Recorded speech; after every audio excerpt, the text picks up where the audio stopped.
샬롬. 오늘은 우리 아기 예수님께서 탄생하신 날을 기념하는 성탄주일입니다. 성탄절의 주인은요, 산타 할아버지도 아니고 예수님이십니다. 비록 함께 모여서 축하할 수 없지만 각자의 자리에서 아기 예수님의 오심을 기뻐하는 우리가 되었으면 좋겠습니다. 이제 구약의 내용을 모두 마치고요, 앞으로 신약, 다시 말해서 예수님이 활동하시고 예수님을 따랐던 사람들의 이야기를 풀어 가보려고 합니다.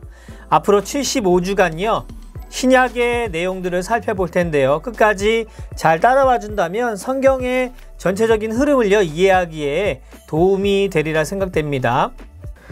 우리가 현재 살펴보고 있는 성경은요 총 66권으로 되어 있습니다. 구약은요 39권, 신약은 27권이죠.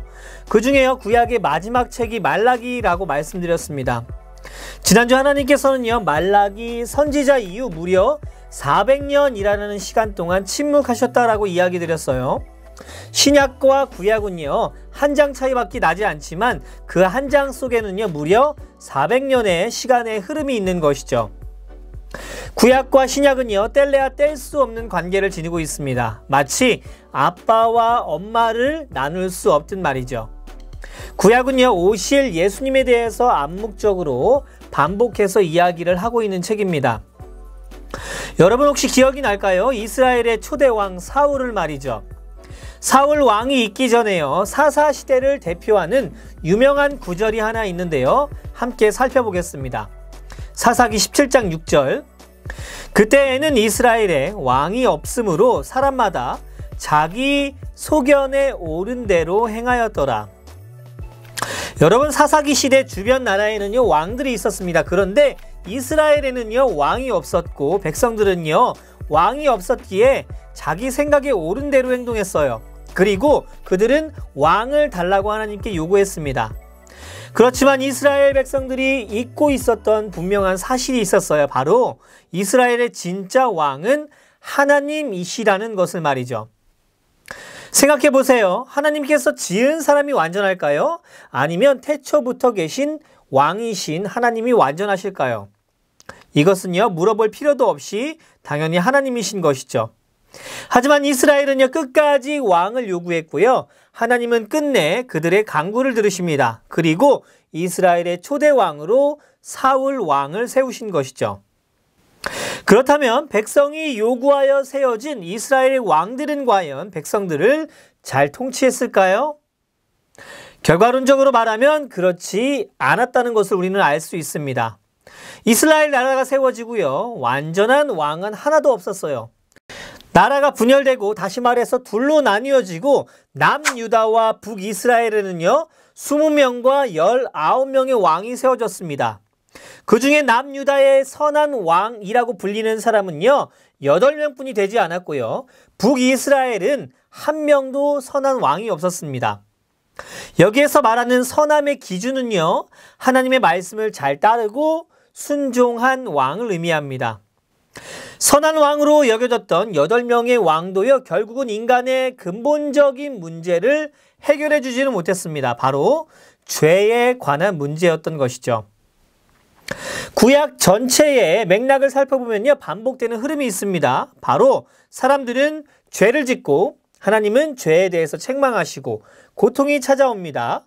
백성들은요 부르짖고 회개하고 하나님은 용서하시고, 이 맥락들이 끝나면 또다시 죄를 짓는 백성들의 모습을 발견할 수 있습니다. 죄를 지을 때마다 백성들은요 죄의 대가를 지불해야 했고요, 그것은 곧 사망이었습니다. 그 사망을 피하기 위해서요 백성들은요 죄를 지을 때 하나님께 용서를 받아야만 했어요. 바로 자신의 죄를 대신할 존재가 필요했던 것입니다. 사람들은요 형편에 맞게 소나 양, 비둘기 등으로 제사를 드려 용서를 받아야 했습니다. 그런데 뭐 잘 알겠지만 우리는 하루에도 얼마나 많은 죄를 짓고 있나요? 성경은요 행동으로 짓는 죄만 죄라고 하지 않고 생각과 마음으로 짓는 죄도 죄라고 하시니 말이죠. 어마어마한 양의 동물들, 그 동물들의 죽음이 필요했을 것입니다. 여러분, 몇 주 전에도 전도사님이 이야기 드렸지만 여러분은 누군가를 용서해 본 기억이 있으신가요? 그리고 그 용서를 몇 번이나 해 보았나요?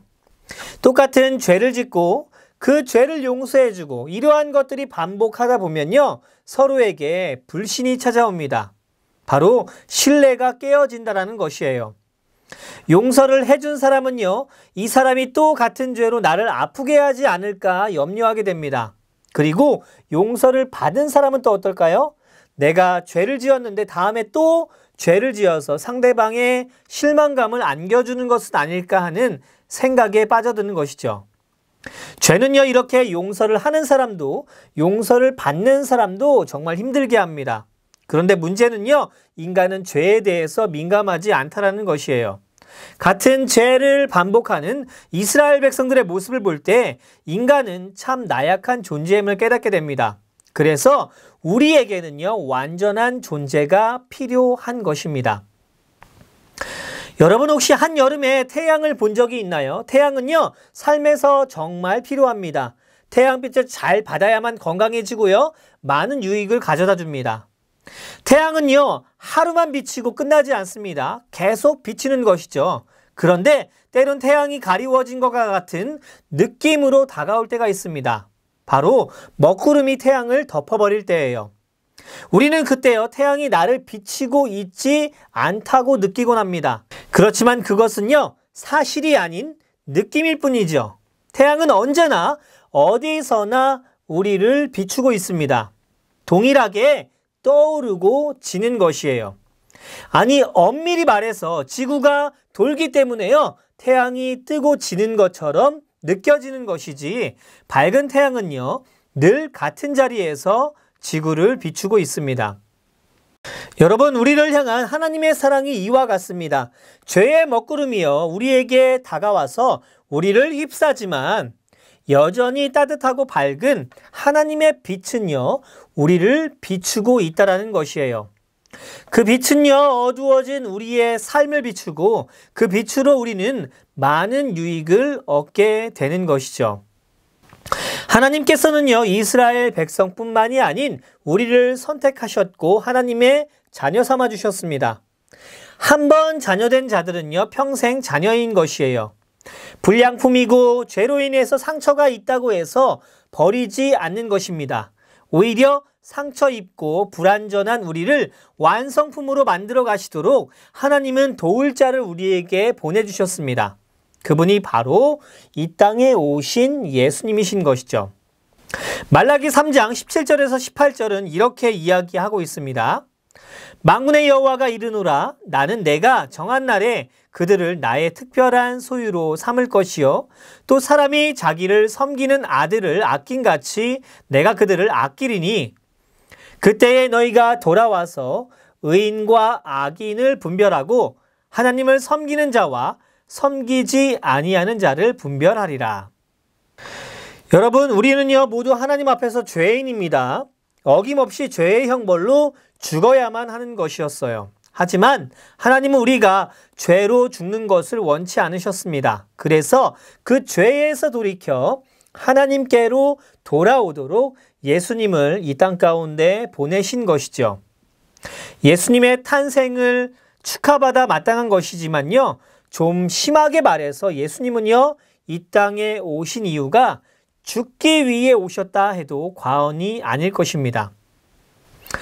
인간은 늘 하나님을 배신하고 배반하지만 하나님은 끝끝내 변함없는 약속을 우리에게 지키셨습니다. 그 증거가 바로 예수님이신 것이죠. 성탄의 기쁨을 누리기에 앞서 예수님이 이 땅에 오신 이유를 생각하고요, 세상 끝날까지 변함없이 우리와 함께 하시는 하나님의 약속을 믿고 의지하며 살아가는 복된 소망 공동체 모두가 되기를 위해서 기도합니다.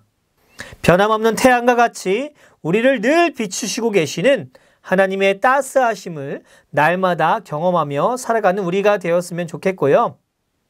나를 위해 이 땅에 오신 아기 예수님을 깊이 묵상하는 귀한 한 주가 되길 위해서 기도합니다.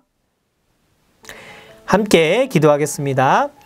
사랑의 하나님, 언제나 변함없는 태양처럼 우리를 비춰주시고 하나님 따스함으로 다가오시는 하나님의 성품과 인격에 감사드립니다. 죽을 수밖에 없는 우리를 사랑하셔서 이 땅에 아기 예수님을 보내주셨고 그 예수님을 믿는 모든 자들이 구원의 소망을 얻게 하여 주심을 참으로 감사합니다. 하나님만이 또 예수님만이 이 땅의 주인 되심을 선포합니다. 내 삶의 주인도 예수님이심을 고백합니다. 왕으로 오신 예수님, 내 삶 가운데 찾아오셔서 나와 늘 함께하여 주시고 주님과 동행하는 삶을 통하여서 마음속에 늘 기쁨과 즐거움의 마음을 가지고 살아가는 복된 주의 공동체들 모두가 될 수 있도록 은혜를 더하여 주세요.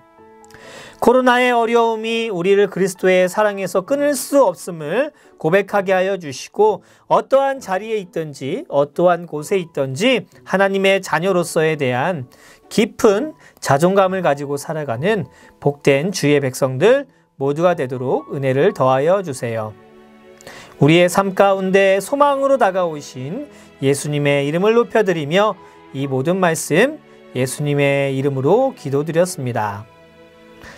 아멘.